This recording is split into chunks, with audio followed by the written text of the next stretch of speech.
कि पचाने की जितनी प्रगति, जब इतनी प्रगति इंसान की होगी कि उसको समझने की उसमें काबिलियत आ जाएगी, तब ये किताब प्रसिद्ध होगी।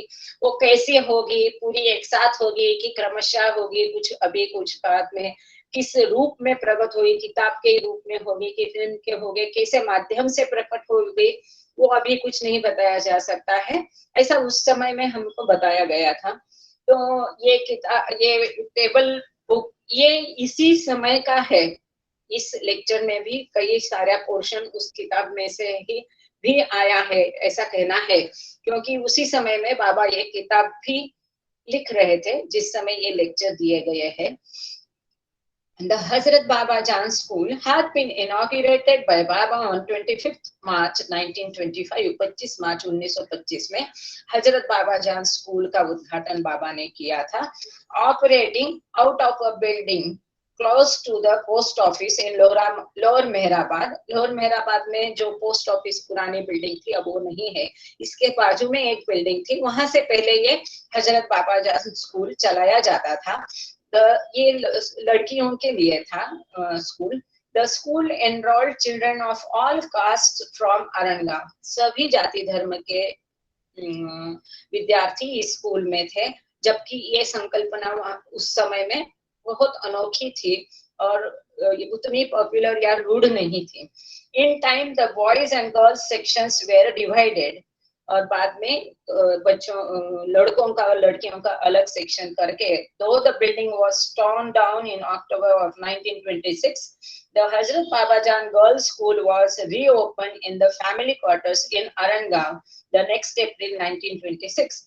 अक्टूबर 1926 में ये बिल्डिंग पूरी ध्वस्त की गई थी और उसको डिमोलिश कर दिया गया था। उस समय में अप्रैल 1927 में हजरत बाबा जान स्कूल जो है वो अरण गांव में फैमिली क्वार्टर्स में से उसको चलाया जाता था।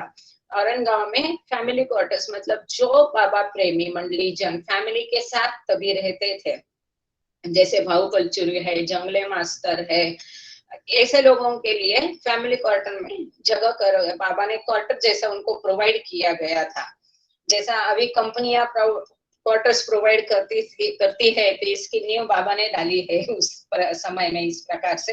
During this period in 1926, prior to its dismantling, the school building was often used by Baba not only for the education of the girls but for meetings with the mandali, interviews and other purposes. तो ये जो हजरत बाबा जान school की building है, ये काफी समय बाबा ने यहाँ पर लोगों को अपने इंटरव्यूज दिए हैं, यहाँ मीटिंग्स हुआ करते थे और बाकी कई कारणों के लिए ये बिल्डिंग खुद स्वयं बाबा ने भी यूज की थी।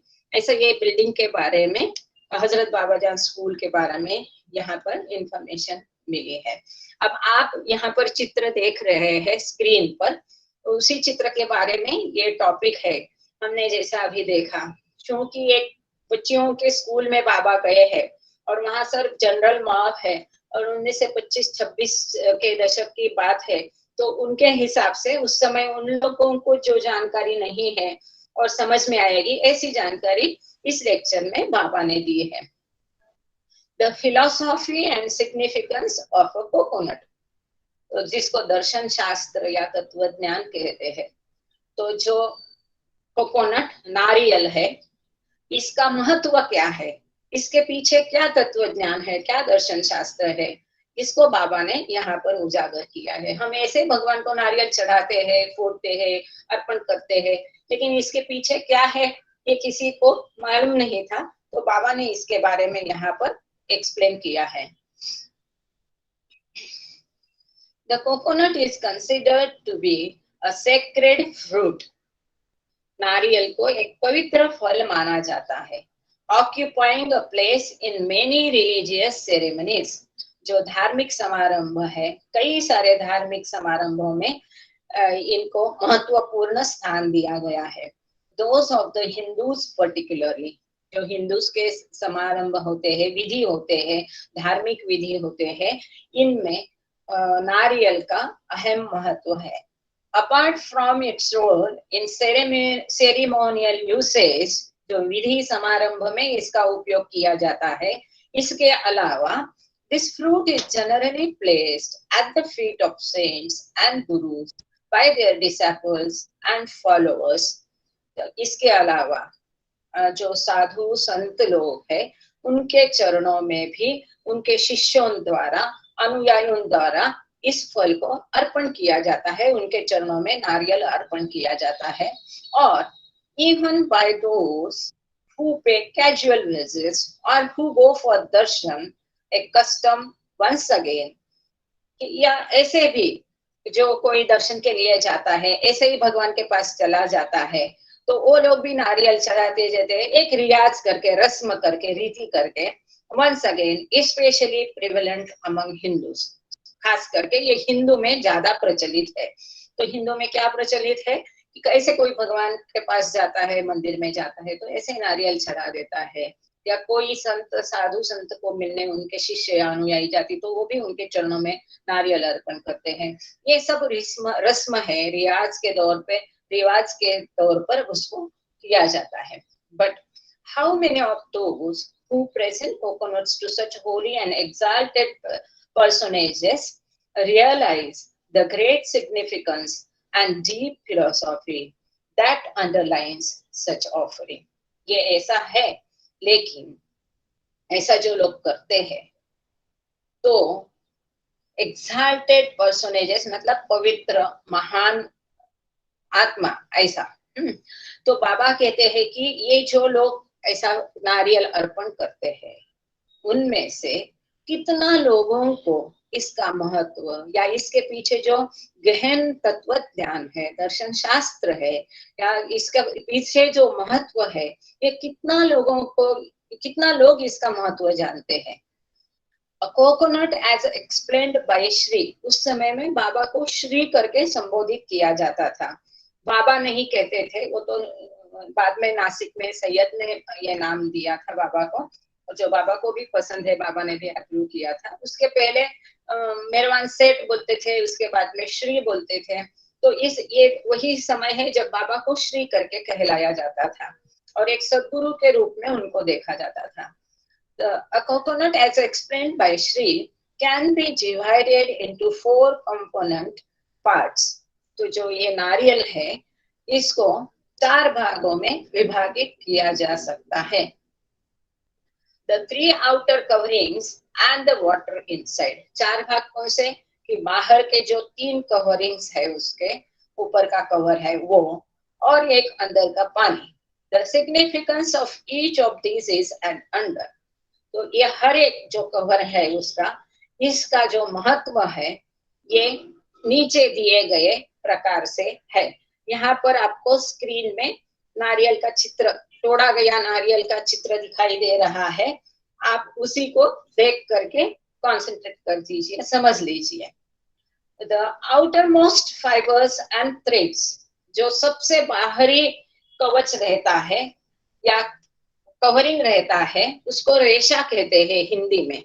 यदि आप इसको देख सकते हैं तो ये जो ऊपर का है, अब ये छिला गया है, यहाँ तक ये छिला गया है, पर असल में आप देखोगे तो भगवान को चढ़ाने के टाइम ये पूरा होना चाहिए। तो ये जो ऊपर का दिखता है, इसको मैं थोड़ा हटा के आपको दिखा रही है, तो सभी को पता है हम लोगों को, फिर भी समझने के हिसाब से, ये जो ऊपर का है फाइबर, इसको रेशा बोलते हैं हिंदी में, यहाँ से वहां तक पूरा रहता है।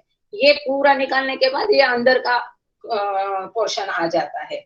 तो the outermost fibres and threads, जो सबसे बाहरी कवच है जिसको रेशा बोलते हैं, ये क्या है?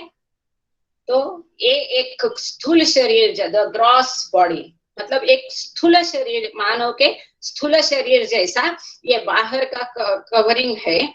यहाँ पर ये चित्र में ये कवरिंग को हम नहीं देख सकते हैं, पर ये नारियल में आप देख सकते हैं कि ये जो रेशाएं हैं, ये जो फाइबर रहता है, जिसको हम ऐसा छिल लेते हैं, तो ये स्थूल शरीर जैसा है। ऐसा निकालते जाएंगे तब ये नारियल का अंदर का हिस्सा हमको मिलेगा। द आउटर हार्ड कवरिंग और शेल, ये जब निकाल लेते हैं रेशाएं, तो इसके बाद में ये टनक जो है, ये कठिन कवच जो है बाहर का, उसको गुजराती में कोटालू बोलते हैं, जिसको हम कौटी बोलते हैं मराठी में। इसका हार्ड जो ये टणक बाहर का कवच है, ये आता है 2 नंबर में, द आउटर हार्ड कवरिंग। और तो ये क्या है, एक सटल बॉडी है। जो बाहर की रेशा ये है, ये स्थूल शरीर है। और इसके बाद में जो कठिन कवच है, ये सूक्ष्म शरीर है। और स्थूल शरीर, सूक्ष्म शरीर हम लोग पहले कर चुके, शायद वो हम मंडे के मीटिंग में किया होगा। तो कोई बात नहीं है। ये जो शरीर है, ये 3 शरीरों से बनता है, स्थूल शरीर, सूक्ष्म शरीर और कारण शरीर या मनोमय देह, इसको बोलते हैं। तो लेकिन उसका हमको भान नहीं रहता है। अभी हम स्थूल शरीर को ही अनुभव कर सकते हैं, देख सकते हैं। जैसे एडवांस स्टेज में कोई साधक चला जाता है, तो उसको वो सूक्ष्म शरीर, सूक्ष्म जगत में रहता है, फिर कारण शरीर और मनोमय जगत में वो रहता है। तो ये नारियल में सबसे बाहर का कवच जो है, वो उसको रेशा बोलते हैं, जो स्थूल शरीर के समान है। इसके बाद में जो कठिन कवच आता है, उसको सूक्ष्म शरीर है, मतलब वो ये सूक्ष्म शरीर जैसा है। और तीसरा इनसाइड कर्नेल और गर, ये the mind is equal to the mind. मतलब इसके अंदर ये तोड़ने के बाद, ये तोड़ेंगे, इसको तोड़ने के बाद यहाँ पर आप दिख रहे हैं चित्र में, यहाँ पर इसमें स्क्रीन पर आप दिख रहे हैं उसको, कि ये जो कवच है बाहर का व्हाइट के बाजू में दिख रहा है, ये सूक्ष्म शरीर है। और उसमें लगकर अंदर का जो गर है, जो नारियल है, जिसको मलाई भी बोलते हैं या नारियल भी बोलते हैं, पतला जो सॉफ्ट नारियल है, ये एक इस मन को दर्शाता है। ये क्या है, मन है। और इसके अंदर जो मीठा शुद्ध पानी है, द वाटर या पानी is equal to God realisation. तो इसके अंदर जो पानी है, वो मतलब ईश्वरी साक्षात्कार है। तो ये जैसा तोड़ेंगे, उसके बाद में ये ईश्वरी साक्षात्कार हमको प्राप्त होगा। इसका स्पष्टीकरण आगे बाबा ने सुंदर युक्ति से दिया है। Now in the ordinary course of things there are 4 steps and processes involved in the extracting the water from the coconut. सामान्यतया 4 इसमें प्रक्रिया है, जिससे ये नारियल तोड़ करके उसके अंदर का पानी निकाला जाता है। First, you remove the outer threads and fibres. सबसे पहले आप बाहर की जो रेशा है ये ऐसी वाली, ये रेशाओं को आप निकाल करके फेंक देते हैं। तो second, you crack the shell. इसके बाद में ये जो कठिन कवच है, वो तोड़ देते हैं। आप उसको पटक के तोड़ते हैं, काट करके, आजकल तो उसमें इंस्ट्रूमेंट आए हैं, उस प्रकार से आप तोड़ते हैं। थर्ड, यू कट ओपन और ब्रेक द इनर कर्नेल। इसके बाद में अंदर का जो नारियल है, मलाई है, आप इसको खरोच लेते हैं, निकाल लेते हैं, कट करके बाहर निकाल लेते हैं। Finally you draw the water from the kernel. तो और आपने ये जो अंदर नारियल के अंदर जो पानी है, इसको हम बाद में निकाल लेते हैं। अब पहले ही बाबा ने बताया कि रेशा मतलब स्थूल शरीर है, वो निकल जाएगा, गिर जाएगा, फिर उसको ये आत्मा सूक्ष्म जगत में चली जाती है। सूक्ष्म देह का उसको भान रहता है। सूक्ष्म देह मतलब ये बाहर का कठिन कवच। बाद में उसको निकाल कर देने के बाद में कारण जगत में आत्मा स्थापन होती है और उसको मनोमय देह में वो आती है, उसका भान रहता है। अब जब मन का भी नाश होगा और ये तीनों जो बॉडीज है, तीनों शरीर है, स्थूल, सूक्ष्म और मनोमय देह, ये तीनों देहों का जब नाश होगा, तब जा करके अंदर का मीठा पानी मतलब ईश्वरी साक्षात्कार हमें प्राप्त होगा। These the common and ordinary methods as practiced by the masses are gradual and slow. तो इस तरह की ये जो रीति अभी बाबा ने आगे एक्सप्लेन की कि नारियल को कैसा तोड़ा जाता है, तो ये जो है, ये सारे लोग इसी प्रकार से नारियल तोड़ते हैं, लेकिन ये धीमी धीमी है, धीमी प्रोसेस है, धीमी प्रक्रिया है।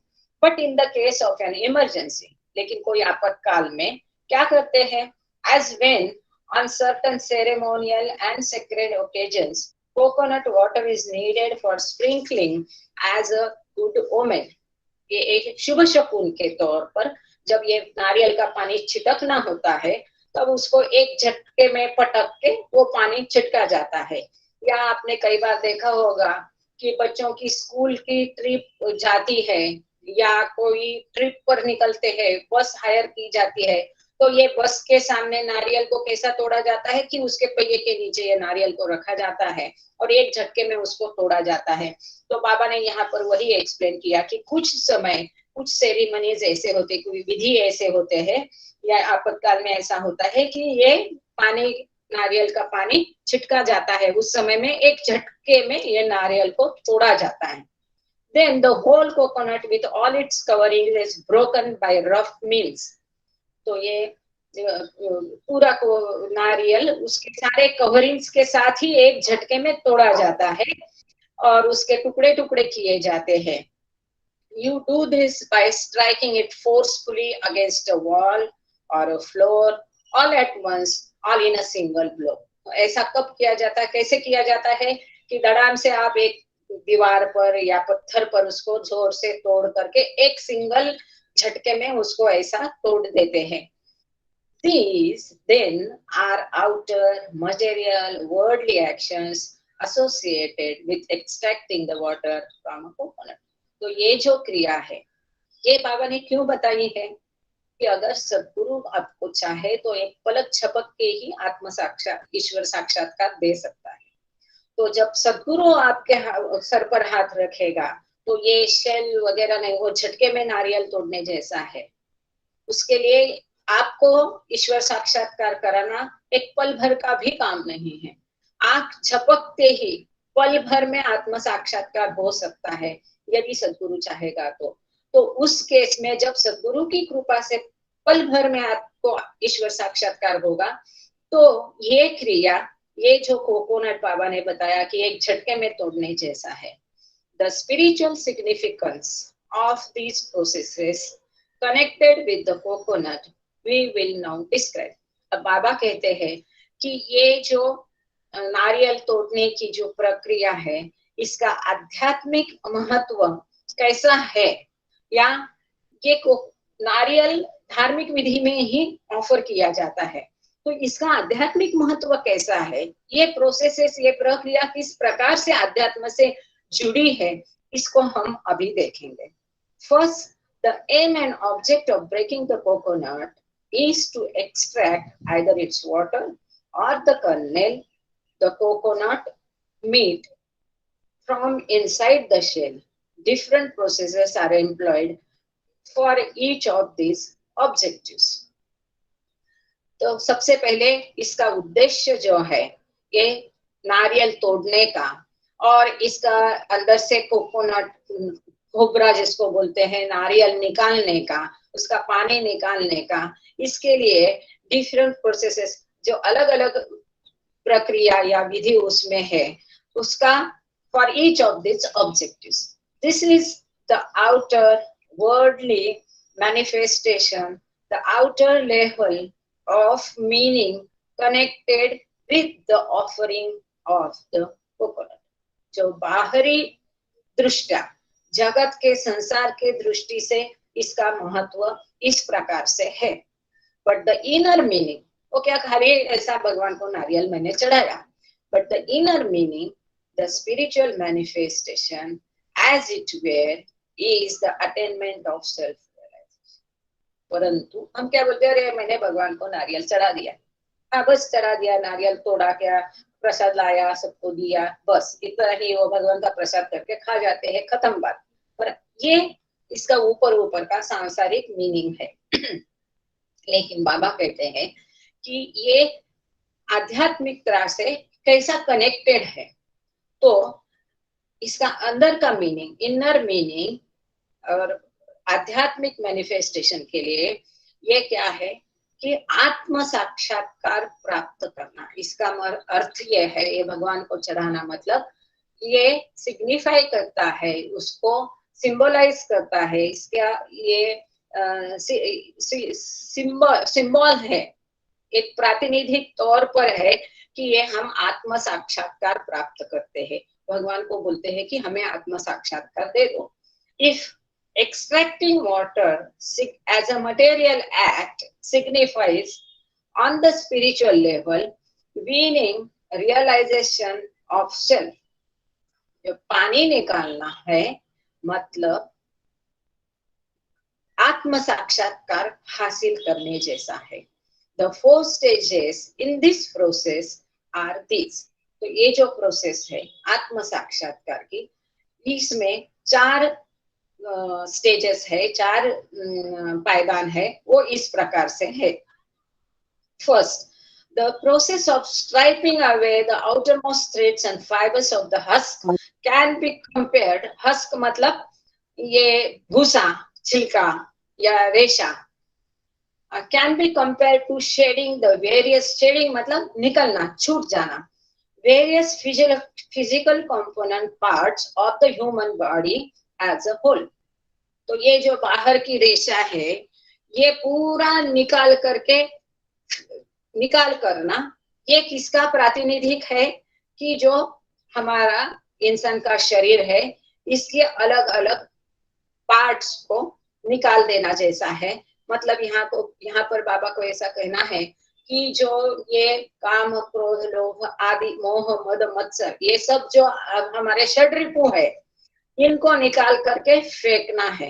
एक्चुअली शरीर के पार्ट निकाल करके कहीं फेंकना नहीं है, लेकिन ये जो पंचेंद्रिय है और ये जो इंद्रियों से कनेक्टेड सब जो भावनाएं है, काम है, क्रोध है, लोभ है, इन सब से धीरे एक एक को निकाल करके फेंकना है, इन सब से छुटकारा पाना है। यहाँ पर बॉडी एज अ होल के लिए इन्होंने फुटनोट दिया है, वो मैं पढ़ती हूँ। In the more fundamental sense, Baba does not mean to refer here to the literal discarding of the physical body. यहाँ पर एक्चुअली स्थूल शरीर निकाल के फेंकने की बात बाबा नहीं कर रहे हैं, as happens at death, but to the shedding of one's consciousness of the physical body। यहाँ पर ये कहते हैं कि जो स्थूल शरीर का भान है वो निकालना, उससे निकल जाना, as one progress from the gross to the subtle। ये एक महत्वपूर्ण घटना होती है आध्यात्मिक प्रगति पथ पर। ये स्थूल शरीर का भान जा करके सूक्ष्म शरीर का भान पाना, सूक्ष्म जगत में एंट्री लेना, प्रवेश करना।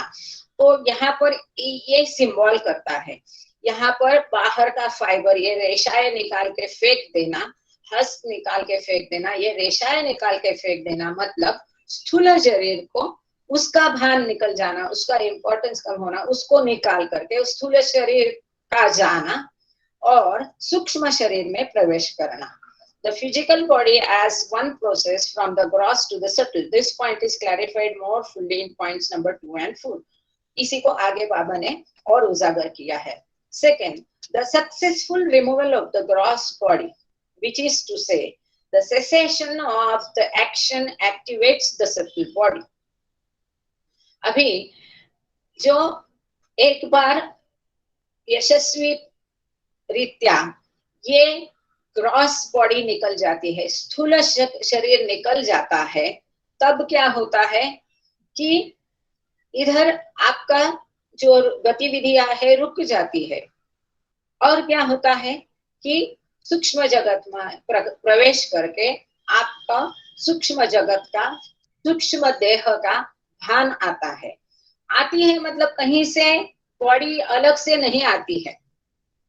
ये शरीर 3 शरीरों का बना है, स्थूल, सूक्ष्म और मनोदेह। ये तीनों देह हमारे में है, पर हमको बाकी 2 देहों का भान नहीं रहता है। सामान्य इंसान को, सामान्य मनुष्य को केवल स्थूल शरीर का ही भान रहता है, उसको सूक्ष्म शरीर का और मनोदेह का भान नहीं होता है। जैसे जैसे आध्यात्मिक पथ पर आगे बढ़ते जाएंगे, इन देहों का जो 7 steps for the God realization है, ईश्वरी साक्षात्कार के तरफ जाने वाले जो 7 सीढ़ियां है, पायरी है, उसमें जैसे जैसे आत्मा प्रगत हो जाता है, वैसे वैसे कौन से स्टेप में स्थूल शरीर जाकर सूक्ष्म शरीर आता है, कौन से स्टेज में सूक्ष्म शरीर जाके मनोदेह आता है, ये सब हमने मंडे का लेक्चर में देखा है। बाबा ने बाद में जाके उसको और क्लियर किया है। Activities of the subtle body. This can be compared to the exposure of the outer hardwood-like shell to the coconut. मतलब ये स्थूल शरीर जाके सूक्ष्म शरीर का आना, मतलब ये जो बाहर का कठिन कवच है, ये कठिन कवच है जो यहाँ पर आपको चित्र में सबसे बाहरी कठिन कवच दिखता है, उस ये मतलब सूक्ष्म शरीर है। इसमें सूक्ष्म शरीर में आत्मा आ जाता है। When the cutting and tearing of the fiber is complete, जैसे ये बाहर की रेशा ये निकाल करके फेंकी जाती है, वो पूर्ण हो जाता है, वैसे आत्मा मतलब उसका स्थूल शरीर का भान गया और वो आत्मा अब सूक्ष्म शरीर में आ गई, सूक्ष्म देह में, सूक्ष्म जगत में आ गई। उसको सूक्ष्म जगत का भान रहता है, जहाँ पर कई सारे खुशबू आते हैं, संगीत सुनाई जाता है, वगैरह वगैरह, वो हो सकता है। तीसरा, when both the gross and subtle bodies have been removed, अब क्या है, स्थूल शरीर निकल गया, सूक्ष्म शरीर में आ गया, अब ये कठिन कवच भी तोड़ा गया। अब जैसे है ये सूक्ष्म शरीर और स्थूल शरीर दोनों निकल गया, अब क्या रहा, there remains the mind. स्थूल शरीर जाने के बाद सूक्ष्म शरीर है, सूक्ष्म शरीर भी गया, अब आत्मा मनोमय जगत या मनोमय देह या कारण जगत और कारण देह में आता है। उसका माइंड है, उसका स्थूल जो संसार बाहर की दुनिया है, इसका वो समझ गया, उसका भान उसका चला गया है कि ये नकली दुनिया है, ये भास है, ये उसे समझ गया और उसका वो स्थूल शरीर भी छूट गया, अब वो सूक्ष्म शरीर भी छूट गया, अब उसे मालूम है, लेकिन उसका मन अभी तक है, इसका मन का नाश नहीं हुआ है। तो जब ये कठिन कवच के बाद कोबरा का स्टेज पे आ जाता है तो ये मनोमय देह है। When both the gross and subtle bodies have been removed, there remains the mind, which now comes into action. अब कहाँ ये मन का खेल शुरू होता है। This stage in the spiritual process corresponds to the baring of the inside soft white meaty kernel of the coconut once the fibers have been cut away and the hard shell cracked and broken off. तो यहाँ पर बाबा कहते हैं कि यहाँ मन का खेल शुरू होता है, जैसे स्थूल शरीर निकल गया है, सूक्ष्म शरीर निकल गया है, अब क्या रहा है, मन रहा है। अब ये मन का नाश करना है, ये आगे होगा फोर्थ स्टेज में। तो फोर्थ एंड फाइनल स्टेज, और बाबा ने ये भी कहा है कि मनोनाश फिफ्थ सिक्स स्टेज तक होता नहीं है, सिक्स स्टेज तक थोड़े बहुत क्षीण कमकुवत पतले ऐसे संस्कार सिक्स स्टेज में भी रहते हैं, और सिक्स स्टेज के बाद जब सद्गुरु के आशीर्वाद से वो निकल जाते हैं तभी वो सेवन स्टेज में जाके ईश्वर साक्षात्कार प्राप्त करता है। ठीक इसी तरह मनोनाश भी सिक्स स्टेज में होगा, और जब तक संस्कार से भी खत्म नहीं होते, अहम का नाश, अहम का कभी नाश नहीं होता है, लेकिन उसका परिवर्तन होता है, उसका रियल आय में परिवर्तन, झूठा अहंकार छूट के जो सही अहम है, रियल आय है, उसमें उसका परिवर्तन होता है। तो जब अहंकार का मूलोच्छेद हो जाएगा, संस्कार से भी खत्म हो जाएंगे, अब जब मन का नाश होगा, मनोनाश होगा, जो सिक्स स्टेज में होता है, इसके बाद ईश्वरी साक्षात्कार प्राप्त होता है। तो ये फोर्थ स्टेज है कि नारियल भी निकाल करके अंदर का पानी है वो प्राप्त करना, मतलब ईश्वरी साक्षात्कार प्राप्त होना, वो फोर्थ स्टेज में होता है। The cessation of the working of the mind, cessation मतलब स्टॉप, रुकना, ये मन का काम करना रुक जाता है, मन स्तब्ध होता है, शांत हो जाता है, उसका काम करना, working, cessation of the working of the mind lifts one to God realization. ये मन जब स्तब्ध हो जाता है, इसका नाश होता है, तब कोई भी ईश्वरी साक्षात्कार पा सकता है। Similarly on the material level, इसी प्रकार भौतिक दृष्टया, भौतिक लेवल पर भी द ब्रेकिंग और cutting open of the kernel yields forth the sweet coconut water. इसी प्रकार भौतिक दृष्टया भी जब ये सारे कवच तोड़े जाएंगे तब अंदर का मीठा पानी प्राप्त होता है। इसी प्रकार आध्यात्मिक दृष्टया भी आध्यात्मिक व्यू पॉइंट से भी जब स्थूल शरीर जाएगा, सूक्ष्म शरीर जाएगा, मनोनाश होगा, इसके बाद में अंदर का मीठा पानी मतलब गॉड रियलाइजेशन, ईश्वरी साक्षात्कार प्राप्त होगा। Let us go over this 4 stages again. ये इतना महत्वपूर्ण है, एकदम सिंपल बात है। लोग आराम से जाते हैं, सामने बैठे हुए रहते हैं कोई भी मंदिर के सामने ठेले वाले, वहां से तोल माल कर वो भाव कर कर नारियल ले करके भगवान को चढ़ाते हैं, कहीं वही छोड़ देते हैं, जैसी जहाँ की रस्म होगी कहीं तोड़ करके प्रसाद लेते हैं, सबको बांटते हैं। लेकिन इसका इतना आध्यात्मिक महत्व है वो बाबा ने समझाया है। इसलिए बाबा चाहते हैं कि अभी तक बाबा ने जो बोला है, बाबा कहते हैं कि इसको वापस एक बार रिपीट करते हैं। Let us go over this 4 stages. ये जो चरण है, 4 चरण है, अवस्था है, इनको वापस एक बार देखते हैं। Explaining them somewhat more specifically, और ये गहन तरीके से इनका स्पष्टीकरण करते हैं, ऐसा बाबा ने लिखा है। Firstly the parts of the gross body have to be removed. सबसे पहले जो स्थूल शरीर है, इसके सभी अंग जो है निकालना पड़ेगा। विच occurs through a long and gradual process. ये जो एक एक रेशा है, ये कई सारी रेशाएं रहती है और थिक रहती है, उनको एक को अलग अलग इतना लंबा खींचना करना, एक थोड़ी धीमी प्रोसेस रहती है, लंबी प्रोसेस रहती है।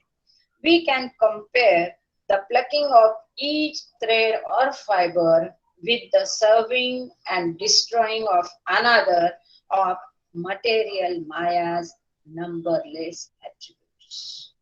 तो जैसा बाबा ने पहले पैराग्राफ में बताया था कि यहाँ स्थूल शरीर मतलब शरीर का मरना, उसका पार्ट्स निकाल करके फेंकना नहीं है, लेकिन एक एक ऐसी रेशा निकालना, ये किसको सिंबलाइज करता है, क्या व्यक्त करता है?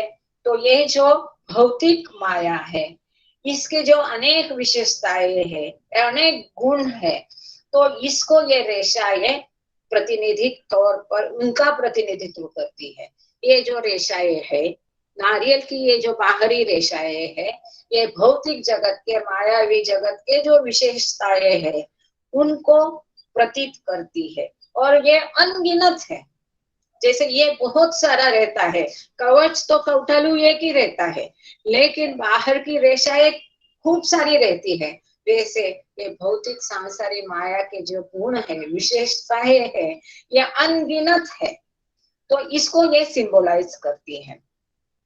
Seen in overview, even if we grant that the plucking of a single thread or fiber corresponds to the wiping away of a whole human body, that is, its destruction at the time of death, from this body and past life grow new lives in a process repeated again and again in the same way that new threads and fibers grow again and again after the old ones are plucked off and annihilated।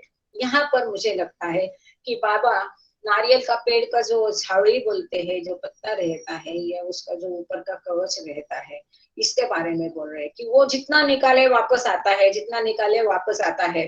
तो ये क्या दर्शाता है कि जो दोहराई जाती है जन्म मरण की प्रोसेस, इसको ये प्रतीत करता है। ये जो है, ये बाबा कहते हैं कि जितने बार निकालो वापस आ जाता है। तो इसी प्रकार जितने बार जन्म मरण होता है, रिपीट होता है, दोहराया जाता है, वापस वापस जन्मते हैं, वापस वापस मरते हैं। For Maya, which is to say sanskaras, still abides। ऐसा क्यों होता है? क्योंकि माया जो है वो अभी तक चिरंतन है, वो अभी तक वो पोषण कर रही है, पालन कर रही है। in the form of the two coverings. ये जो अंदर का जो दो कवर बचा हुआ है, कवच कठिन वाला कवच और नारियल का, इसका वो भरण पोषण जो बाहर की रेशाएं हैं, ये रेशाएं निकाले तो भी वापस आ जाती है। क्यों? क्योंकि ये अंदर के नारियल और ये कौटालू इसका ये भरण पोषण करती है, उसको वो संभाल के रख, स्टिल अबाइड्स, वो करती रहती है। इस प्रकार मतलब क्या है? ये संस्कार है। ये संस्कारों के कारण वापस जन्म, वापस मरण। वापस जन्म क्यों लेना पड़ता है? संस्कारों के कारण लेना पड़ता है। तो ये संस्कारों का भरण पोषण होता है और इन्हीं संस्कारों के कारण वापस जन्म लेना पड़ता है। In the form of the two coverings, inner and outer. Secondly, one must remove the outer hard shell or outer covering, and this process of removal begins after the gross body goes and the subtle body begins to work. अब दूसरा stage क्या है? ये बाहर का कठिन कवच जो है उसको निकाल करके फेंकना है। मतलब स्थूल शरीर से हमने फेंक दिया है, अब सूक्ष्म शरीर को निकाल करके हमको मनोमय देह में प्रवेश करना है। निकाल कर फेंकना मतलब यहाँ प्रैक्टिकली कोई शरीर निकाल के फेंका नहीं जाता है, प्लीज ध्यान में लीजिए, क्योंकि एक पिछले लेक्चर में ही ऐसा हुआ है कि अवतार डिसेंड्स या सतगुरु वापस आता है। हमने कई बार बताया, वापस सतगुरु आता है मतलब कोई नया जन्म सतगुरु का नहीं होता है, पर ये जो ईश्वर साक्षात्कार की एक प्रोसेस में एक स्टेज ऐसी आती है कि जहां पर सतगुरु अपना स्थूल शरीर का और बाह्य जगत का भान उसका छूट जाता है।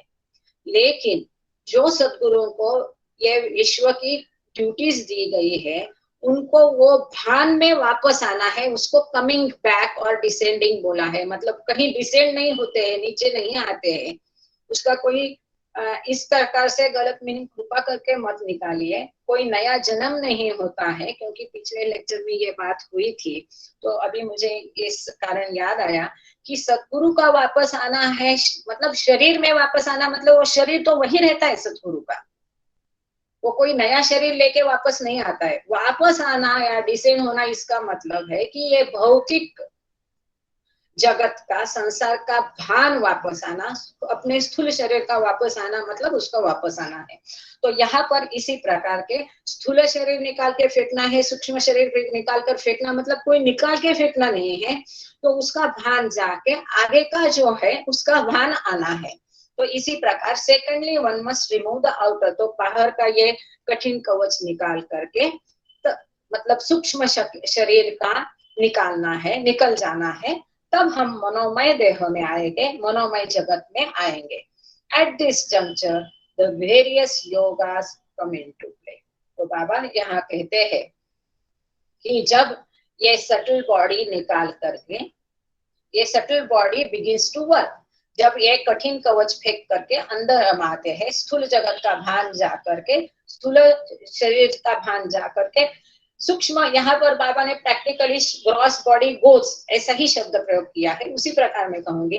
जब स्थूल शरीर जा करके सूक्ष्म शरीर आता है, तो सूक्ष्म शरीर अपना काम शुरू कर देता है। और यहाँ पर जो अनेक विध प्रकार है, मेडिटेशन, ध्यान, धारणा, एकाग्रता, जप, तप, समाधि, ये जो जितने भी साधन है, यौगिक साधन, इनका खेल, इनका काम यहाँ पर ये स्टेज में शुरू होता है। कब शुरू होता है? कि सूक्ष्म शरीर में प्रवेश करने के बाद। थर्डली द कैनल मतलब खोबरा, representing the inner most body, सबसे अंदर की शरीर हमारा, मतलब ये जो कोकोनट आप स्क्रीन पर देख रहे हैं, हमारा ये शरीर बिल्कुल ऐसा है। सबसे बाहरी जो है वही हमको दिखता है। यहाँ पर ये सबसे बाहरी जो है ये रहता है, ऐसा वाला हिस्सा रहता है, ये जो शेंडी ऊपर दिख रही है, ऐसा वाला हिस्सा बाहर से रहता है और वही हमको दिखता है। ये जो अंदर का है, ये सूक्ष्म शरीर और मनोदेह, कारण शरीर, ये हमको कभी दिखता नहीं है सामान्य व्यक्ति को। इन तीनों प्रकार से हमारा शरीर बना होता है। तो thirdly the innermost body, तो सबसे अंदर का कौन सा शरीर है हमारा, सॉरी, कारण शरीर, the representing the innermost body must be broken and discarded. ये कारण शरीर भी नष्ट होना चाहिए. That is to say, the mind must cease to function. इसका ही दूसरे तरीके से इसको कहा जाता है कि ये मन का कार्य स्तब्ध होना चाहिए. मन का खेल बड़ा अजीब है, बहुत चंचल मन है. अभी यहाँ है तो अभी आसमान में है. तो ये जो इसका खेल है वो बंद होना चाहिए. मन का नाश होना चाहिए. उसका कार्य cease to function मतलब उसका कार्य करना बंद हो जाना चाहिए. When this has been accomplished, मतलब ये जब पूरा होता है, क्या कि मनोनाश जब होता है, तब फोर्थ आया plane, there gushes forth the water. इतना सुंदर अंदर मीठा पानी मिलता है, which is to say realization, जो आत्म साक्षात्कार, ईश्वर साक्षात्कार. यहाँ पर बाबा ने आगे कहीं भी ईश्वर साक्षात्कार को आत्म साक्षात्कार नहीं कहा है. तो ये साक्षात्कार के जैसा है, अंदर का पानी, ये साक्षात्कार है. In short, for the realization of God, the three outer coverings, the gross, the subtle, and the mental bodies, all should be removed, either gradually or at once. तो ये अत्यंत महत्वपूर्ण, ये सबका ये सार है. ये एक सेंटेंस जो है वेरी इंपॉर्टेंट है. इन शॉर्ट, ये जो सारे तीनों कवरिंग्स है जो चित्र में आपको दिख रहे हैं, ये जाना चाहिए, नष्ट होना चाहिए. आपको अगर साक्षात्कार चाहिए, ईश्वर साक्षात्कार चाहिए, ये तो तीनों कवरिंग्स जाना चाहिए. ये स्थूल शरीर, कारण शरीर, सूक्ष्म शरीर, ये सब जाके मनोनाश होगा, तब जाके ईश्वरी साक्षात्कार मिलेगा. फिर आप धीरे धीरे प्रोसेस से करो, या तो एक स्ट्रोक में फटाक से करो, कैसे भी करो. In the ordinary course of things, the stripping away of the three outer coverings of a coconut, like the molting मतलब पिघलना या नष्ट होना, molting of the gross, subtle and mental bodies, it's accomplished gradually, step by step. सामान्यतया इनको निकालना ये step by step ही होता है. The process of shading the three bodies, particularly the mental body, requires in most cases not merely centuries, but generations and ages before the final goal of realization is reached. तो यहाँ पर ये कहते हैं कि दो process of shading the three bodies, particularly the mental bodies, ये जो तीनों शरीर छूटना, और इनमें भी स्पेसिफिकली जो कारण शरीर है इसका छूट जाना, मन का नाश होना, इसके लिए कई शतक लग जाते हैं, कई पीढ़ियां जाती है, कई युगों तक ये प्रोसेस चलती है. ये मनोनाश होने के लिए कई युग लग जाते हैं. ये मनोनाश होकर ईश्वरी साक्षात्कार मिलने में, और ये सारे शरीर छूटकर मनोनाश होकर ईश्वरी साक्षात्कार मिलने के लिए कई शतक, कई पीढ़ियां, कई युग लग जाते हैं, ऐसा यहाँ पर बाबा ने कहा है. Only the Sadguru has the power to impart realization all at once. केवल सतगुरु ही आपको एक झटके में पूरा ईश्वर साक्षात्कार दिला सकता है. In the twinkling of an eye, आंख झपकते ही, an act of which we are comparing to the smashing of the whole coconut into pieces in one mighty stroke. जैसे कि हमने पहले जो देखा कि एक झटके में पूरा नारियल तोड़ के उसको वाटर स्प्रिंकल करते हैं, तो इस तरह के से एक आंख झपक के ही सद्गुरु आपको ईश्वर साक्षात्कार दे सकता है. लेकिन ये केवल ये सद्गुरु ही कर सकता है, और सामान्यतया ये जो धीमी प्रोसेस है, लंबी प्रोसेस है, वन बाय वन जाने की, इसी से ही ईश्वर साक्षात्कार प्राप्त किया जा सकता है. In a single moment he destroys maya, एक क्षण में वो माया का नाश कर देता है.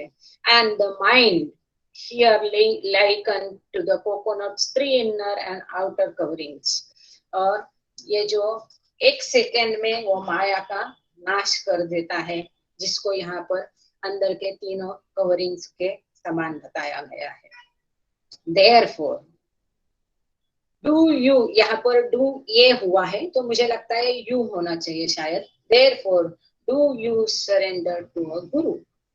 यहाँ पर बाबा इसलिए कहते हैं इसीलिए आप अपने आप को गुरु को समर्पण करो, आत्मसमर्पण, पूर्ण समर्पण गुरु को करो, पूरे दिल से, हार्ट एंड सोल, पूरे दिल से पूर्ण आत्मसमर्पण आप गुरु को करो। क्यों? क्योंकि गुरु में ही ये इतनी काबिलियत की है कि वो एक झटके में आपको ईश्वर साक्षात्कार दिला सकते हैं। The offering or presentation of a coconut to a saint or Sadguru signifies the absolute surrender of body and soul by the offerer. जो नारियल समर्पण करना है सदगुरु को या संतों को, इसका अर्थ, इसका महत्व, इसका ये प्रतीत होता है कि इससे आप अपने आप को वो संत या सदगुरु को समर्पण कर रहे हैं पूरे दिल से, बॉडी एंड सोल। आप अपना पूरे दिलो दिमाग से आप अपने आप को समर्पित कर रहे हो। इसको ये सिंबलाइज करता है, इसको ये प्रातिनिधिक रूप से ये नारियल अर्पण करना मतलब अपने आप को समर्पित करना है। So let all those who offer coconuts to a saint realize the significance of what they are doing. And तो इसीलिए जो भी लोग ये नारियल अर्पण करते हैं ईश्वर को, गुरु को, संतों को, तो उनको समझ में आना चाहिए कि वो क्या कर रहे हैं, उसका महत्व समझ में आना चाहिए, इसका इम्पोर्टेंस समझ में आना चाहिए। And surrender themselves heart and soul to their guru और गुरुस, और अपने गुरु को उनको पूरे दिलो दिमाग से अपने आप को समर्पित कर देना चाहिए। तो यहाँ पर हम ध्यान में रखें कि जो बाबा जान गर्ल्स हाई स्कूल में उन छोटे बच्चों के सामने बाबा ये लेक्चर को दे रहे हैं। अभी आगे बाबा बोलते हैं द रोड्स टू रियलाइजेशन। तो ये रियलाइजेशन को बाबा ने इसके माध्यम से इन शॉर्ट समझाया है। आगे बाबा कहते हैं according to the sages there are 3 different roads to realization as shall now be described। तो संतों के कहने से, जैसा संत कहते हैं कि साक्षात्कार के तरफ 3 रास्ते जाते हैं, अलग अलग रास्ते हैं जिनसे आप एक ही लक्ष्य है साक्षात्कार का, वहां तक पहुंचा जा सकता है।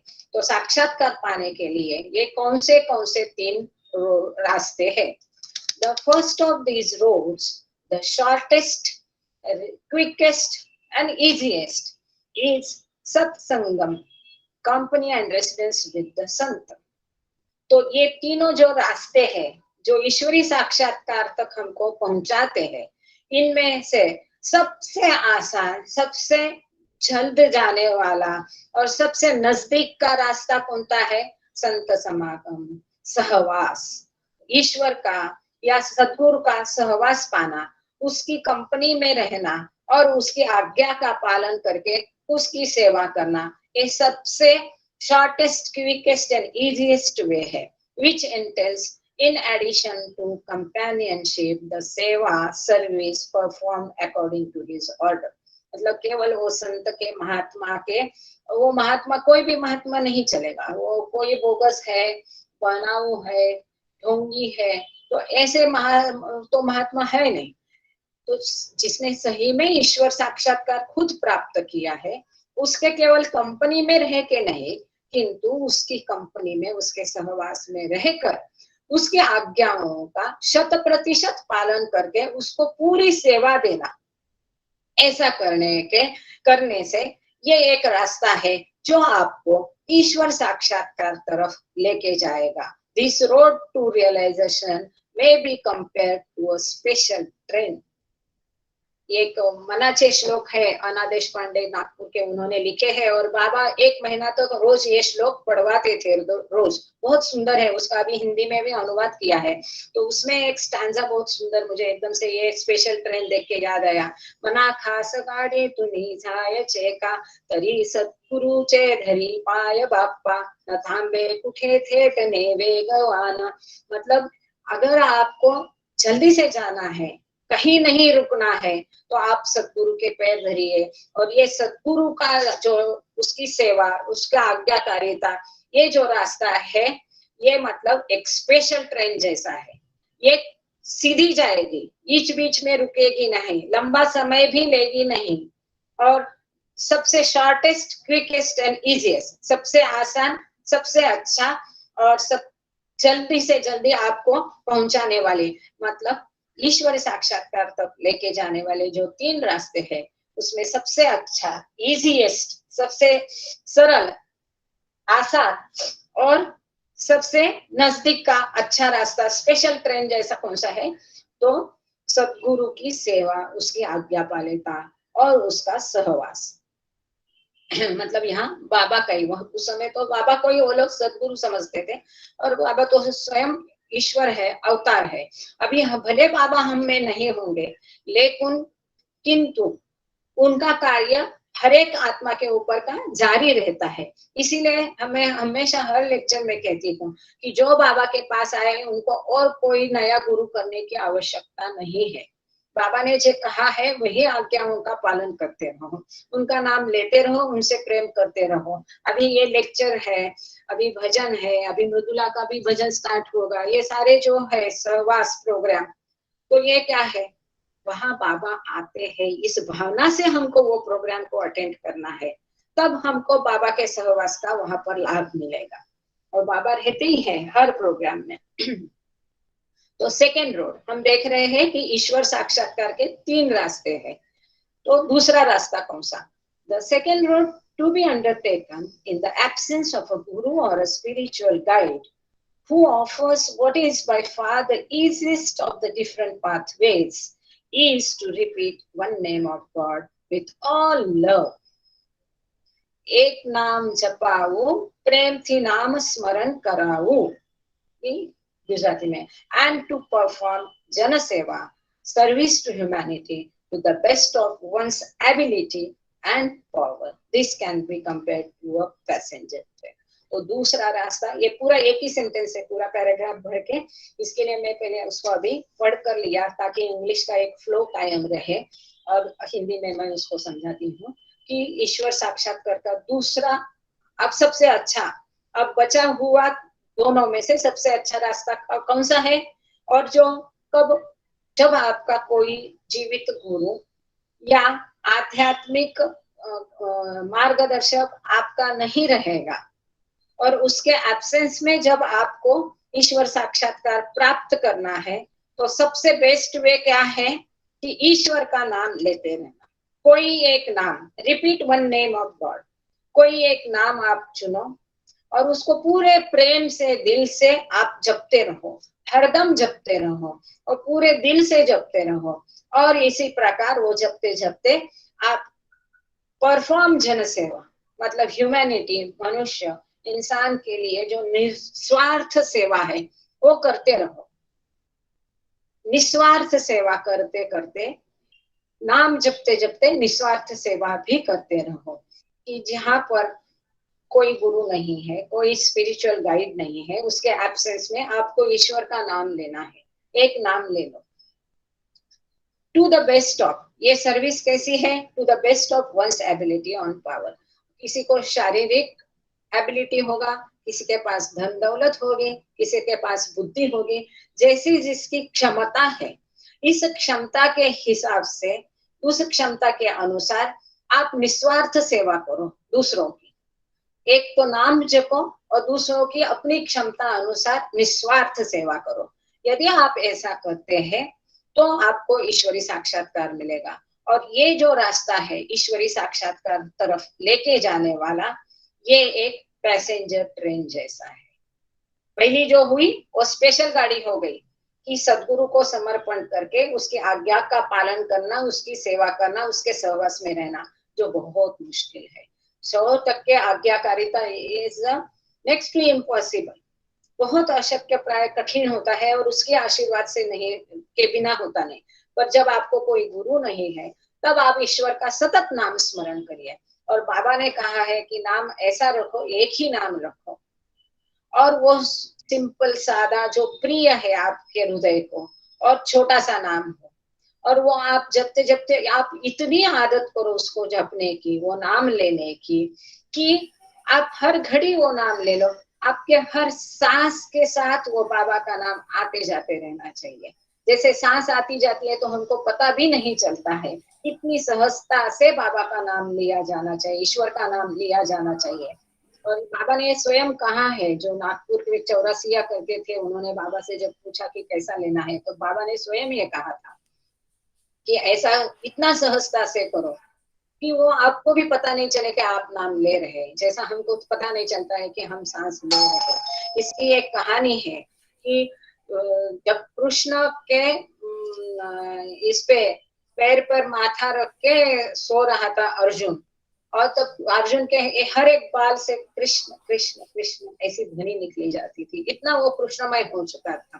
तो ऐसा बाबा कहते कि हर सांस के साथ वो नाम, अभी हमारा नाम जब चल रहा है, अखंड नाम जब चल रहा है, तो कई लोग बोलते हैं कि अरे अभी आदत हो गई, बाद में मैं कर लूंगा। लेकिन क्या देखते हैं, वो एक ट्रेनिंग है कि इसके बाद में आप हर काम के साथ, काम करते समय भी बाबा का नाम लेने का आदत करो, सांस के साथ बाबा का नाम लेने का आदत करो। पर कई बार होता है कि ग्रुप छोड़ दिया, जब छूट गया, वैसा नहीं होना चाहिए, वो कंटिन्यू रहना चाहिए। ये जो ईश्वर साक्षात्कार की तरफ लेके जाने वाला अत्यंत महत्वपूर्ण और प्रभावी मार्ग है कि पूरे प्रेम से ईश्वर का नाम लेते रहो, हरदम लेते रहो, और निस्वार्थ सेवा अपनी क्षमता के अनुसार करो। ये दूसरा रास्ता है। अब ईश्वरी साक्षात्कार की तरफ लेके जाने वाला तीसरा साक्षात्कार जो है, the third road to be followed again only in the absence of a guru or spiritual guide is longer and harder. कोई आध्यात्मिक गुरु या गाइड, मार्गदर्शक नहीं है, तब ईश्वर साक्षात्कार कैसे प्राप्त करना? तो ये जो तीसरा रास्ता है, ये सबसे कठिन है और सबसे लंबा रास्ता है। वो क्या है? It consist of strictly observing and following all the rules and regulations of the शरीयत। लॉज ऑफ शरीयत मतलब लॉज ऑफ रिलीजन। कि तीसरा सबसे लंबा सबसे कठिन रास्ता है कि आपका अपना जो भी धर्म है या जिस पर आपकी श्रद्धा है, या धर्म के जो कायदे कानून है, उनका 100% 100% कड़ाई से, कठोरता से इसका पालन करना, उसको ऑब्जर्व करना। लेकिन ये यंत्रवत नहीं होना चाहिए, ये बाबा ने आगे दिया है, नॉट मैकेनिकली, ये यंत्रवत नहीं होना चाहिए, but with all heart and sincerity. तो ये कैसे करना है? पूरे दिल से करना है, दिमाग से करना है, ईमानदारी से, पूरी ईमानदारी से करना है। One should not and one should act well according to the dictates of this laws. और केवल धर्म में जो बताया है वैसा ही केवल पालन करना है, ऐसा नहीं, किंतु आपका व्यवहार, आपका वर्तन उसी हिसाब से होना है। वो सब कायदे पालना है और बाहर कुछ भी करने के लिए तैयार नहीं है। जैसा आपका व्यवहार है, आपका रोजाना का जो आपकी दिनचर्या है, आपके बिहेवियर जो है, वो ऐसा होना है कि जो वो कायदे के हिसाब से, वो नियम जो बनाए हैं, वो जो तत्व बताए हैं, उसी हिसाब से आपको अपना व्यवहार आपका रखना है। This path to God can be compared to a good stream. तो ये जो रास्ता है, ये लंबा है, कठिन है, लेकिन ये गुड स्ट्रेन जैसा है। ये भी अंतिम लक्ष्य तक पहुंचाएगा। अंतिम लक्ष्य कौन सा है? ईश्वरी साक्षात्कार। ये ईश्वरी साक्षात्कार तक ये रास्ता भी पहुंचाएगा, लेकिन ये लंबा रास्ता है और कठिन है। तो सबसे पहले जो रास्ता हमने देखा, सॉरी, सबसे पहला जो रास्ता देखा वो स्पेशल ट्रेन है, सद्गुरु का सहवास, उसकी आज्ञा का 100% पालन और उसकी सेवा पूरे दिलो दिमाग से, ईमानदारी से, प्रेम से। और दूसरा रास्ता है ईश्वर का नाम प्रेम से लेना और अपनी क्षमता अनुसार निस्वार्थ सेवा करना, और वो है पैसेंजर ट्रेन। और तीसरा गुड्स ट्रेन कौन सा है कि धर्म में दिया है वो सारे रीति रिवाजों का कठोरता से पालन करना, सिंसियरिटी से करना है, समझ के करना है, यंत्रवत नहीं करना है, और वैसे जैसे उसमें आचार विचार उच्चार बताए हैं उसी प्रकार से अपना व्यवहार रखना है। There is no other way except this three. Baba कहते हैं तीन मार्ग के अलावा कोई चौथा मार्ग नहीं जो आपको ईश्वर साक्षात्कार तक लेके जाएगा। ध्यान रखिएगा, ये तीन रास्तों के अलावा कोई हॉरोस्कोप, कोई ये क्या आजकल आता है कि क्या रीडिंग, ऑटो रीडिंग, ये सब कोई रास्ते नहीं है। इनको बाबा ने कभी महत्व दिया नहीं है और उनको पसंद नहीं है। इसके ये तीनों रास्तों के अलावा कोई चौथा रास्ता नहीं है जो आपको ईश्वरी साक्षात्कार, ये सारी दुनिया इन तीनों रास्तों में बैठी है। And those who do not succeed in finding any of them are doomed to remain as they are, wandering hither and thither around the world aimlessly even for ages. और जो वो लोग जो ये तीनों में से कोई भी रास्ता नहीं अपनाते हैं, वो बीच में लटकते हैं, वो ऐसे ही बर्बाद हो जाएंगे वर्षों तक, युगों तक, वापस वापस जन्म मरण के चक्कर में पीस करके यहाँ वहां भटकते रहेंगे। Meanwhile, from a spiritual standpoint, they lie unmoving and make absolutely no progress at all on the path towards God realization or truth. और आध्यात्मिक दृष्टया ऐसे जो आत्मे है उनकी प्रैक्टिकली कुछ भी मूवमेंट, कोई भी प्रगति नहीं होगी, नहीं होती है, और ये ईश्वर साक्षात्कार या अंतिम सत्य हासिल करने के मार्ग में उनकी कोई भी प्रगति नहीं होती है। It is for this reason, Baba कहते हैं कि इस कारण से it is for this reason, that is to spare humanity at large this painful necessity that the great masters, avatars and prophets have taught the Shariat, the third path, and in doing so have given out splendid rules and regulations in the name of religion, rules that lead to better conduct in life generally on the part of the many millions in the masses of all the various classes of the world. बाबा कहते हैं ये बहुत महत्वपूर्ण है।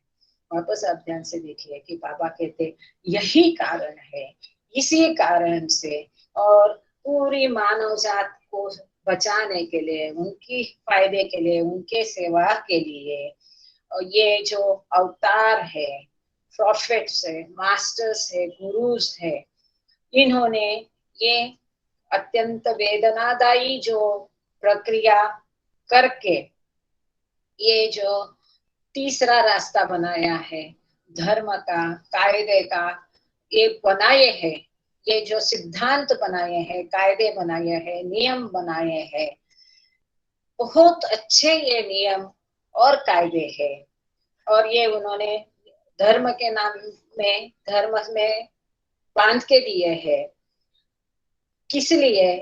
क्योंकि एक बेहतर जिंदगी आप जियो, और ऐसी जिंदगी कि पूरे सारे के संसार में कई जो लोग हैं, कई मिलियंस लोग हैं, इनके लिए कि जो ऐसी एक बेहतर जिंदगी इन कायदों का, नियमों का पालन करके जिए। इसलिए बड़ी मेहनत से ये पेनफुल, वेदनादायी जो इनके लिए ये सब समझाना, ये सब बताना आसान काम नहीं होता है। जैसा कि उन्होंने कई मास्टर्स, हम लोग टीचर्स देखते हैं कि ये टीचर खुद तो बहुत होशियार है, इंटेलिजेंट है, पर उसको बच्चों को पढ़ाना नहीं आता है। तो वैसे ही जो सद्गुरु है, अवतार है, इन्होंने तो ईश्वर साक्षात्कार प्राप्त किया है, इसके बाद तो इनको अनंत आनंद में डूबे रहना अच्छा लगता है, फिर भी वो छोड़कर ये वेदनादायी प्रोसेस को, प्रक्रिया को अपना के ये धर्म के इतने बड़े अच्छे सारे कायदे कानून उन्होंने बनाए हैं कि जो सामान्य आदमी है वो एक अच्छी जिंदगी इससे जी सके। These rules and regulations laid down in the name of religion are such as easily to be grasped, understood and practiced with reverence by the many. और ये जो नियम कायदे बनाए हैं धर्म के, वो ऐसे हैं कि जो सहजता से समझे जा सकते हैं, आत्मसात किए जाते सकते हैं, जिनका सहजता से श्रद्धा पूर्वक आचरण हो सकता है, ऐसे ये कायदे हैं। As to their own disciple, however, these fortunate ones the masters carry with them by the first road. परंतु ये जो मास्टर्स है, गुरु है, वो क्या करते हैं कि उनके गिने चुने जो शिष्य हैं, उनको वो जो पहला रास्ता है स्पेशल ट्रेन से लेके जाते हैं। और ये जो कायदे नियम है वो किसके लिए है? ये साधारण जनता के लिए है कि जिनको कोई गुरु नहीं है, जिनको मेहर बाबा अभी तक मिले नहीं और समझे नहीं है, उनके लिए ये सब है। वो जो बाबा प्रेमी है उनके लिए जो बाबा ने कायदे बताए वही उनकी शरीयत है, उनको ये सब ऑब्जर्व करने की जरूरत नहीं, क्योंकि ये गुड्स ट्रेन है। इट इज अ हार्डर, एक कठिन और लंबा रास्ता है। As to their own disciples, however, these fortunate ones the masters carry, ये इनके शिष्य जो है ये भाग्यकारी है, ये फॉर्चुनेट है, लकी सोल्स है, जिनको वो पहले रास्ते से निकाल के लेके जाते हैं। That is the special train, which is the shortest, quickest and easiest way. ये ध्यान रखना है कि ये सबसे जल्द, आसान और सरल छोटा रास्ता है। शॉर्टेस्ट, क्विकेस्ट एंड इजीएस्ट, ऐसा ये रास्ता है। कौन सा रास्ता है? कि सहवास, सदगुरु का सहवास, उसकी आज्ञा का पालन और उसकी सेवा करना। अभी भी हम बाबा का आज्ञा पालन, सहवास और सेवा नहीं कर सकते क्या? बिल्कुल कर सकते हैं। आप अपने मन को पूछो, टटोल के देखो, आपको उत्तर मिल जाएगा। 10. The masters impart realization to their disciples and free them from the ceaseless rounds of birth and death. इस प्रकार से ये मास्टर जो है, सद्गुरु जो है, अपने शिष्यों को ये अनगिनत जन्म मरण के चक्रों से, फेरों से बचा करके आत्म साक्षात दिलाते हैं। This treasure of realization is given only to a very few, however, who are disciples of the inner circle. ये जो आत्मा ईश्वरीय साक्षात्कार है, ये जो साक्षात्कार है, तो ये बहुत कम लोगों को दिया जाता है कि जो उनके इनर सर्कल के हैं। इनर सर्कल के जो उनके शिष्य है, उनको ऐसा ईश्वरीय साक्षात्कार दिया जाता है। टू अदर्स, बाकी लोगों के लिए क्या करना है? Devotees of the outer circle who are able to follow the bhakti and seva marg. तो जो आउटर सर्कल के लोग हैं, बाह्य सर्कल के जो उनके भक्त है, उनको क्या करना है? भक्ति मार्ग अपनाना है, जिसमें क्या दिया है कि सतत नाम लेना और निस्वार्थ सेवा करना। सेवा मार्ग, the path of devotion and service. To these the masters give special teachings. इनके लिए उन्होंने एक रास्ता बता के रखा है, स्पेशल उनको खास शिक्षा दी है। And they prepare them accordingly. और जो आउटर सर्कल के उनके शिष्य रहते हैं, उनकी वो ऐसी तैयारी करवा लेते हैं कि जो ये निस्वार्थ सेवा और भक्ति मार्ग पे चले, उस प्रकार की ट्रेनिंग, शिक्षा उनको दी जाती है और उनको उसी प्रकार से तैयार किया जाता है। Leaving the bare principles of religion and shariat for the masses. उनके लिए भी ये जो धर्म के सिद्धांत, कायदे, कानून उनके लिए नहीं है। वो जो सामान्य आम जनता है, सामान्य ये आम पब्लिक जो है, सामान्य जनता है, लाखों करोड़ों में, उनके लिए वो धर्म और उसके कायदे है। जो ईश्वर के बंदे हैं, जो उसके आउटर सर्कल के लोग हैं, उनके लिए वो नहीं है। तो ये रोड्स टू रियलाइजेशन, इधर बाबा ने ये एक बार आप जरूर पढ़ लेना, बहुत ही, कि ये धर्म कायदे कानून, बाबा हमेशा जो हमको बोलते हैं, ये सब रूढ़ी रीति रिवाज मत पालो। पर मत पालो तो हमको क्या करना है, हर सांस के साथ बाबा का नाम कैसा आए, इसकी कोशिश करके निस्वार्थ सेवा करना है, सहवास प्राप्त करना है। बाबा के ने जो भी दिया है, पश्चाताप प्रार्थना या माई विश वगैरह जगह पर, उसका हमको पालन करना है, उसको ऑब्जर्व करना है। इस तरह से हमको ये करना है। इसी रूढ़ी रीति रिवाज को पालो मत, ऐसा कई बार हमने बाबा से सुना है। वो क्यों? क्योंकि ये सबसे लंबा और कठिन रास्ता है और उसका मतलब ही नहीं जानते, और ये रूढ़ी रीति रिवाज भी समय के साथ कुछ बदल कर आए हैं, वो मैकेनिकली यंत्रवत हो रहे हैं। The deep philosophy of the master's teachings, बस 4 लाइन है, फिर हमको आगे ये नेक्स्ट लेक्चर में शायद लेना पड़ेगा। मुझे समझ में नहीं आ रहा टाइम क्या हुआ।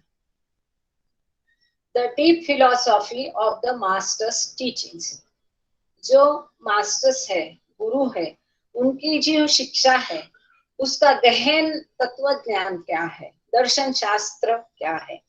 What a fine philosophy, full of deep meanings, these great masters and avatars have taught. ये जो महान संत है, सतगुरु है, मास्टर्स है और अवतार है, इन्होंने कितना गहन दर्शन शास्त्र तत्वज्ञान बताया है और कितना उसका गहन अर्थ है। The Kasti of Zoroastrians, the Tal Bhajan of the Hindus, and the namaz of the Mohammedans are nothing but beautiful remedies for the cutting and removal of sanskaras, which comprise the greatest obstacle in the path of God realization. मुझे लगता है हम यहाँ पर मुझे लगता है आज हम यहाँ पर रुक जाते हैं, क्योंकि 1 मिनट है।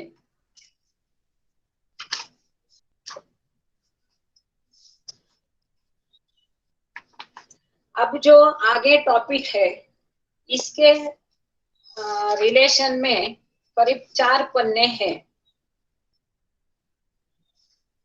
तो आज इसका हमारे यहाँ पर खत्म करना बहुत मुश्किल है इतना समय में। और अभी कई लोग हैं जो चाहते हैं कि मृदुला का भजन भी अटेंड करने के लिए उत्सुक होते हैं, तो वो प्रोग्राम को ध्यान में रखते हुए आज हम यहाँ पर विश्राम करते हैं, क्योंकि आगे का जो टॉपिक है उसका लंबा एक्सप्लेनेशन है 4 पेजेस का, जो हम आज खत्म नहीं कर सकेंगे। तो आज यहाँ पर हम रुक जाते हैं। Deep philosophy of the master's teachings we will start in next Thursday को करेंगे। Thank you Baba, thank you all, thank you Ketaki. और हम प्रार्थना के लिए केतकी, जय बाबा। जय बाबा, जय बाबा। हाँ, आप प्रेयर के लिए किसी को बुलाएंगे? कंक्लूड करते हैं आज। अच्छा, आप बताएं ना। नंदराम जी है क्या अभी? नंदराम जी आप प्रेयर बोलेंगे हिंदी में, मराठी में, इंग्लिश में? हाँ, शुरू करिए। तीनों प्रेयर बोलेंगे, केत की आरती बोलेगी। जय बाबा। जय बाबा। अवतार मेहर बाबा की जय, अवतार मेहर बाबा की जय, अवतार मेहर बाबा की जय। हे परवरदिगार, सबके राखनहार और सबकी रक्षा करने वाले, तुम्हारा कोई आदि नहीं है और न तुम्हारा कोई, तुम अद्वैत हो, तुम तुलना से परे हो और तुम्हारा पार कोई नहीं पा सकता है। तुम्हारा कोई रंग और रूप नहीं है, तुम आविर्भाव से रहित हो और तुम गुणातीत हो। तुम अपार हो और अगाध हो, कल्पना और धारणा से परे हो, शाश्वत और अनश्वर हो। तुम अखंड हो और दिव्य नेत्रों के सिवाय और किसी भी प्रकार से तुम्हें कोई नहीं देख सकता है। तुम्हारा अस्तित्व सदैव था, तुम सदैव रहते हो और तुम सदैव रहोगे। तुम सर्वत्र हो, तुम हर वस्तु में हो और तुम हर जगह से परे तथा हर वस्तु से परे भी हो। तुम आकाश में हो और पाताल में हो, तुम व्यक्त हो और अव्यक्त हो, तुम सब लोकों पर हो और समस्त लोकों से परे हो। तुम तीनों भुवनों में हो और तीनों भुवनों से परे भी हो। तुम अगोचर हो और स्वतंत्र हो। तुम सृष्टि के रचने वाले हो, स्वामियों के स्वामी हो, समस्त मनों और हृदयों के ज्ञाता हो। तुम सर्वशक्तिमान हो और सर्वव्यापी हो। तुम अनंत ज्ञान हो, अनंत शक्ति हो और अनंत आनंद हो। तुम ज्ञान के महासागर हो, सर्वज्ञ हो, अनंत ज्ञान रखने वाले हो। तुम भूत, वर्तमान और भविष्य के ज्ञाता हो और तुम स्वयं ज्ञान हो। तुम पूर्ण दयामय हो और सतत पर हितकारी हो। तुम आत्माओं की आत्मा हो और अनंत गुणों से संपन्न एक परमात्मा हो। तुम सत्य, ज्ञान और परमानंद की त्रिमूर्ति हो। तुम सत्य के मूल हो, प्रेम के महासागर हो। तुम सनातन सत्ता हो, ऊंचों में सबसे ऊंचे हो। तुम प्रभु और परमेश्वर हो। तुम परब्रह्म हो और परब्रह्म भी हो। तुम परब्रह्म परमात्मा हो, अल्लाह हो, इलाही हो, यजदान हो, अहूर मज्द हो और प्रियतम ईश्वर हो। तुम्हारा नाम एजद अर्थात एकमेव पूज्य है। हे असीम दया के निधि प्रभुराज, हम अपने सब पापों के लिए पश्चाताप करते हैं। हर एक विचार के लिए जो असत्य, अनुचित या गंदा था, हर एक बोले हुए शब्द के लिए जिसे बोलना हमें उचित ना था, और हर एक कर्म के लिए जिसे करना हमें उचित ना था। स्वार्थ से प्रेरित हर एक कर्म, शब्द तथा विचार के लिए तथा द्वेष प्रेरित हर एक कर्म, शब्द और विचार के लिए हम पश्चाताप करते हैं। विशेषकर हर एक कामुक विचार तथा क्रिया के लिए, ऐसे हर एक वचन के लिए जिसको हमने पूरा नहीं किया, सब असत्य वचनों के लिए और सभी निंदा, पाखंड, दंभ या लोगों के पीछे उनके दोष बताने के लिए हम अनुताप करते हैं। और खासकर दूसरों का नाश करने वाले हर एक कर्म के लिए, दूसरों को दुख देने वाले हर एक शब्द तथा कर्म के लिए तथा दूसरों पर दुख गिरने की इच्छा करने के लिए हम अनुताप करते हैं। हे प्रभुराज, आप हम पर असीम दया करके हमारे किए हुए पापों को क्षमा कीजिए और वैसे ही आपकी मर्जी के अनुसार विचार करने में, बोलने में तथा कार्य करने में जो हमारी असमर्थता सदा रहती आई है, उसको भी क्षमा कीजिए। यही हमारी आपसे प्रार्थना है। प्रियतम परमात्मा, हमारी ऐसी सहायता कर कि हम तुझसे अधिकाधिक प्रेम करें, और अधिक और अधिक और फिर भी उससे भी अधिक प्रेम करें, जब तक कि हम तुझ में मिलकर एक हो जाने के पात्र न बन जाएं। और तू हम सबकी ऐसी सहायता कर कि हम अंत अंत तक बाबा का दामन दृढ़ता से पकड़े रहें। अवतार मेहर बाबा की जय। थैंक यू बाबा। जय बाबा। अवतार मेहर बाबा की जय।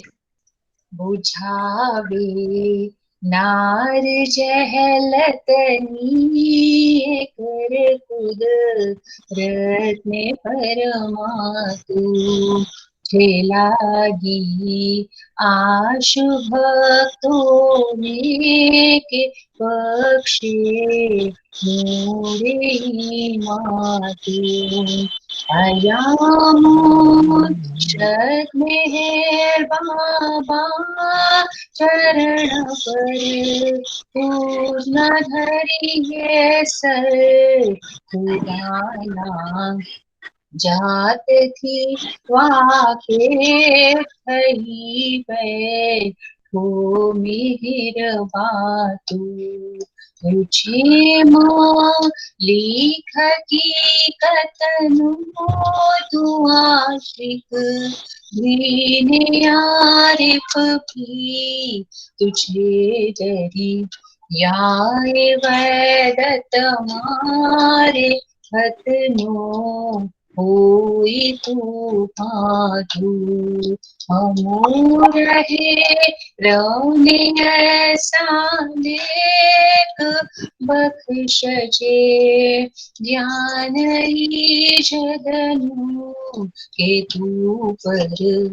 महात्मा ज्ञानी छेने मुख तारे रखातु उदाना प्रेमनो प्यानो पिलावी मस्त हमने कर छे तुझ पर जान सदके साकिया पी दे पयमा तू हमारी नाव भर धरिए तरावे तो हमें तरिए हमारा ना खुदाए मेहर बाबा छेनी गे बातू